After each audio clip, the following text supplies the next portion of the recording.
success after 40 isn't about doing more and more and harder, eating less and less. It's about finding the right workouts, the right meals, done the right way for you.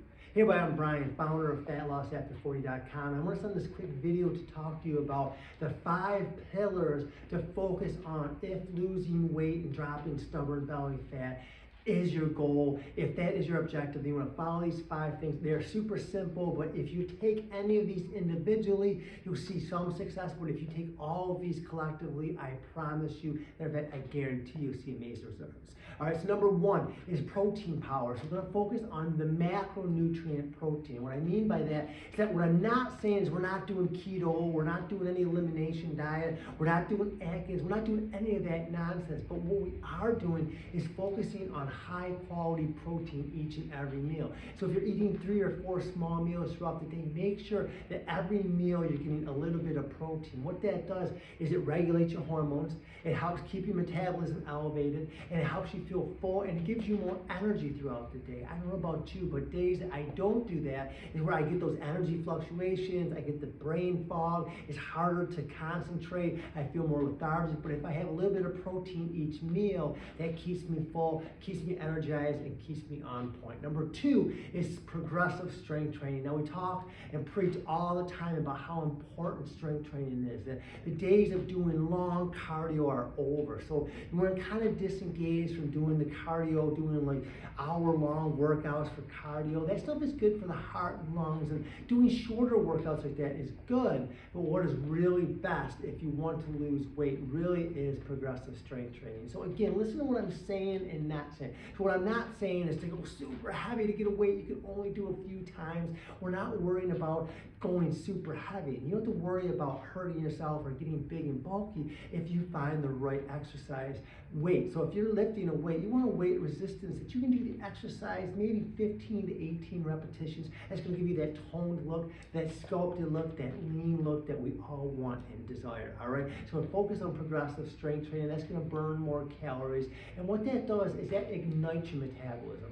See, when you do steady state cardio, whether it's treadmill or a spin class or anything like that, you burn calories, but then your metabolism goes back to pre-exercise levels. Whereas when you strength train, your metabolism is elevated throughout a 24-hour period. So that means you burn more calories throughout the rest of the day. So think about that. That is super important. That's the holy grail of fitness, to be able to do a workout on Monday and still be burning calories on Tuesday. I don't know about you, but that's awesome. All right, number 3 is you gotta reduce the stress. So what happens when your cortisol levels increase, it increases your glucose levels, and that will throw your whole metabolism into havoc. So you wanna try and limit your stress. Now, I get it. No one's stress-free. We live in the real world with real obligations, with real family, work, issues that we have to deal with. So stress is always going to be there. But how we deal with stress is on us. So obviously we have stressful lives, but again, if you're working out, that's the #1 stress reliever right there. If you're eating healthy, that's going to help reduce stress too, because believe it or not, if you're eating sugar or a lot of caffeinated foods, that increases your cortisol levels, it makes you feel jittery, that increases your stress levels. So if you can manage your stress, whether that is just going for a walk, certainly exercise, making sure you're eating healthy, any of those things are going to help to reduce and eliminate the stress. Again, never going to eliminate it, but if we can reduce. All right. Number 4 is NEAT calories. That's non-exercise activity thermogenesis. It sounds cute, I know. You don't even need to worry about that. What you do need to worry about is that's activity outside of the gym. So that's just your daily activity. So we know statistically that if somebody could do a 30-minute workout super hard, but then if they don't do much else the rest of the day, they're not going to burn as many calories as someone who does that same workout and then has a higher activity level throughout the day. And I know that's common sense, but keep that in mind. So if you do your workout throughout the rest of the day, look for opportunities to be a little bit more active, whether that's parking further away, whether that's going for a walk after dinner, whether that's just doing chores around the house.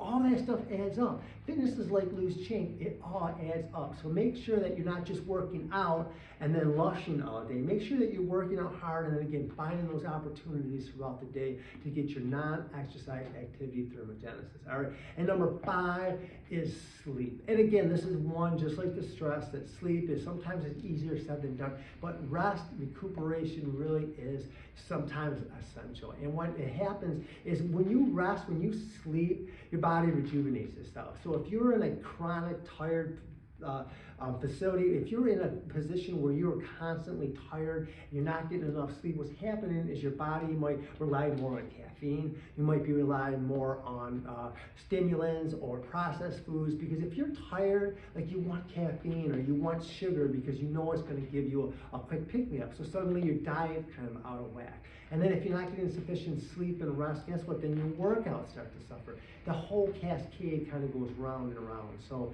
again, sleep is super important. So those are 5 pillars to focus on. If you focus on those 5 things, and like I said, it's pretty simple. It's not easy to do all those because none of us live in a perfect world, but it's pretty simple to follow those 5 things. Again, focus on protein, focus on strength training, focus on stress reduction, focus on your activity levels outside of the gym, and last, focus on sleep, and you'll get the results that you want. So I hope that helps. Follow those things. If you have any questions or need anything, reach out to us.